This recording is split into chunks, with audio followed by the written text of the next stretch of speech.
Bonjour Théo, Nicolas Georgerot pour RTL. On a encore vu ton apport et ton aisance offensivement hier. Est-ce que tu peux nous parler de cette relation que tu peux avoir sur le côté gauche avec Adrien et avec Kylian? Merci. Bonjour. Ouais, c'est vrai qu'on a eu une très bonne combinaison avec Kylian, Andri et moi. Et puis ça fait plaisir de jouer avec eux. C'est des très bons joueurs et puis ça fait plaisir. Bonjour Théo, à ta droite, Benjamin Corrèze pour le Parisien.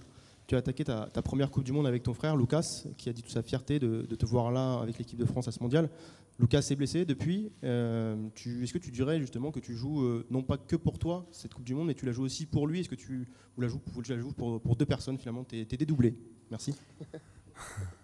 Ouais, c'est vrai que quand le coach il m'a appelé pour la Coupe du Monde, c'était une fierté pour moi. Et puis après, ben, j'étais plus content quand il y avait mon frère. C'est vrai qu'après ce qu'il a eu, c'est une une très mauvaise nouvelle parce que nous, on voulait qu'il est ici avec nous. Mais bon, c'est pas facile aussi parce que c'est une blessure très longue et puis on va être avec lui tout le temps. Bonjour Théo, Louis Vix pour Infosport Plus, Canal Plus. Dans le prolongement de la question de Benjamin, est-ce que votre frère vous a dit quelque chose de particulier au moment où il a quitté le groupe? Il savait que ce serait vous du coup le titulaire. Vous avez des qualités différentes, vous plus offensivement et lui plus défensivement, mais on a le sentiment qu'hier vous avez travaillé pour vraiment que dans les transitions défensives vous soyez très bon. Est-ce que c'est un aspect sur lequel vous avez justement particulièrement travaillé, que ce soit avec le coach mais aussi avec votre frère? Merci. Ouais, moi depuis qu'il est parti, je parle avec lui tous les jours. Il me dit qu'on doit gagner tous les matchs pour lui ramener la Coupe du Monde. Et puis voilà. Après, c'est vrai que moi, j'aime bien attaquer. Lui, il aimait bien défendre. On est deux joueurs différents. Mais voilà. Après, il faut bien travailler pour continuer comme ça. Bonjour Théo, Antoine Maignan pour l'AFP. On sait que tu es un joueur très offensif sur ton flanc gauche, un petit peu contrairement à ton frère comme tu le disais.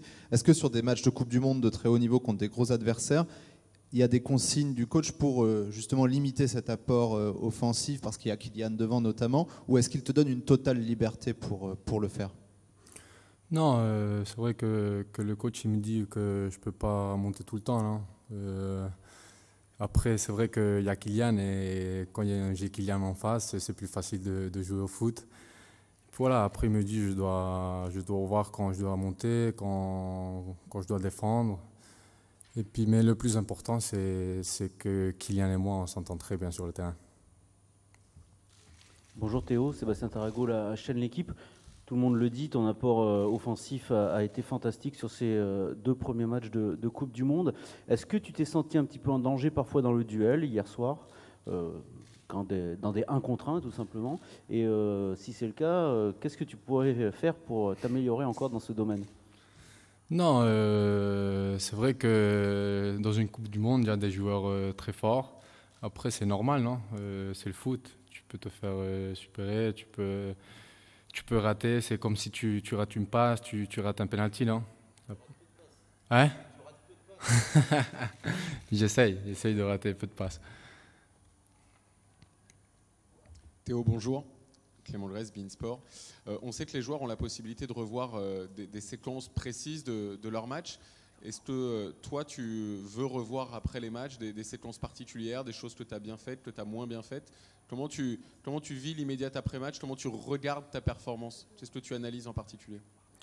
Non, moi, après les matchs, j'aime pas regarder mes matchs parce que je sais, surtout quand j'ai bien joué.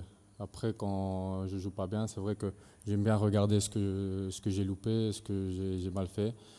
Mais le plus important, c'est que voilà, j'ai bien, et puis toute l'équipe, on a bien commencé la Coupe du Monde. C'est le plus important. Good afternoon. I'm the China media.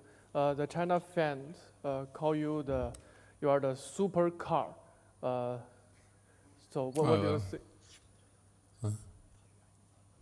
Vous êtes une super voiture. Les fans de Chine vous appellent la super voiture. It means you are so fast on the court. Parce que vous êtes très très rapide sur le terrain. What do you think about this name? The Chinese fan gave you the name. Que pensez-vous de ce surnom super fast, super rapide? Si c'est une Ferrari, c'est mieux. Hein. Ferrari, c'est bien.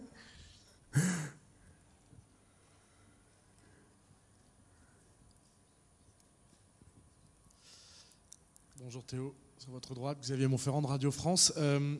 Qu'est-ce qu'on se dit dans la perspective du huitième de finale? Évidemment, il y a la Tunisie avant, mais forcément, ça trotte un peu dans votre tête depuis hier soir. Est-ce que c'est tout sauf l'Argentine ou est-ce que c'est plus compliqué que ça? Merci. Non, nous là, on pense surtout au match qu'on a mercredi. Mais après, voilà, le match qu'on va voir dimanche, c'est aussi le plus important. On ne sait pas c'est qui qu'on va voir comme équipe. Nous, on doit préparer bien à l'entraînement pour savoir c'est qui qu'on va voir. Oui, bonjour. Ici, Grégory Schneider, Libération. À choisir, vous préférez les duels offensifs ou défensifs? Les deux. Il n'y a pas quelque chose où... Non, c'est vrai que moi, j'aime bien la phase offensive. Mais voilà, le plus important, c'est vrai qu'on est dans une Coupe du Monde et le plus important, c'est défendre.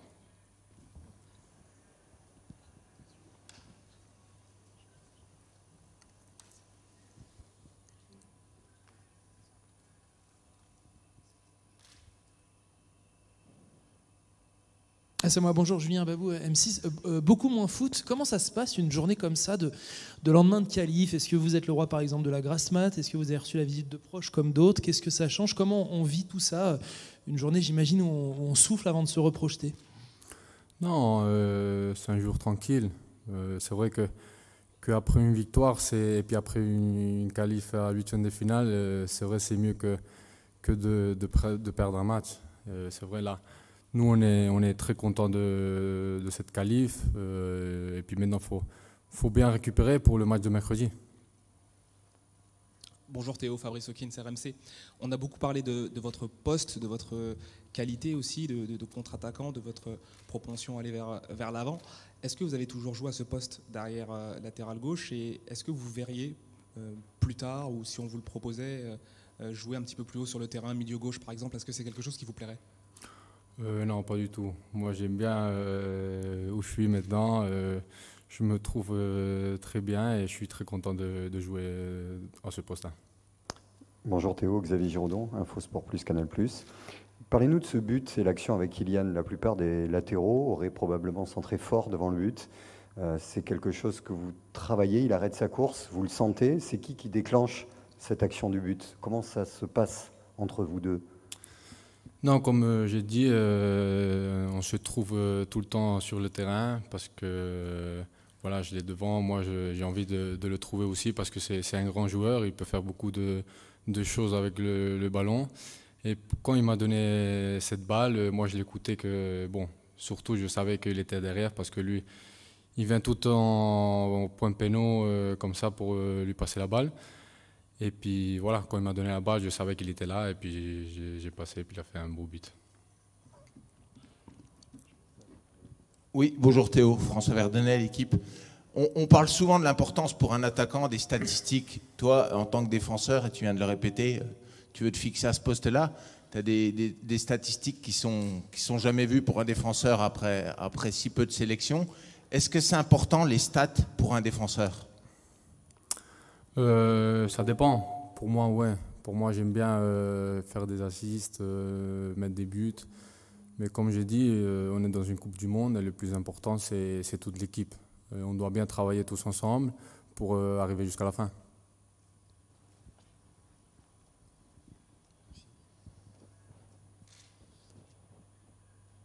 Bonjour Théo, c'est Mehdi Abid, journaliste tunisien. D'abord, est-ce que vous avez un message pour votre collègue l'Algérien Ismaïl Ben Nasser? Est-ce qu'il te suit dans la Coupe du Monde? Non, avec Ben Nasser, lui, je crois que maintenant il est en vacances. C'était mieux s'il était ici, comme ça je jouais contre lui. Et puis voilà.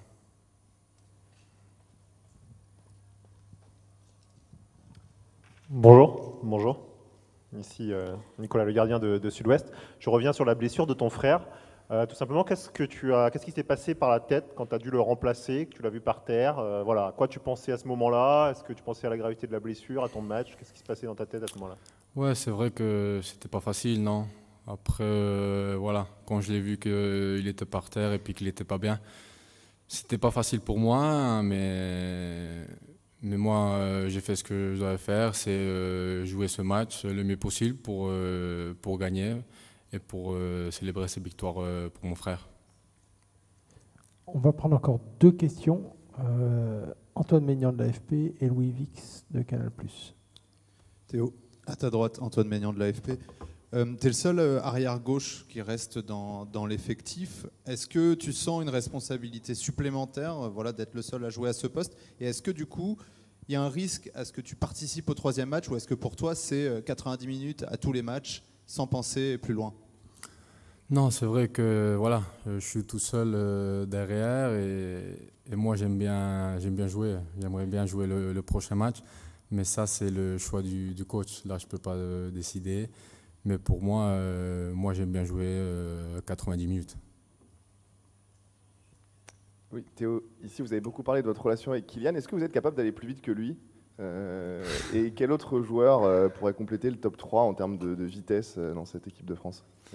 Non, je pense que plus vite que lui, je pense pas. Mais bon, on doit essayer dans un entraînement, mais je pense pas, il va trop vite.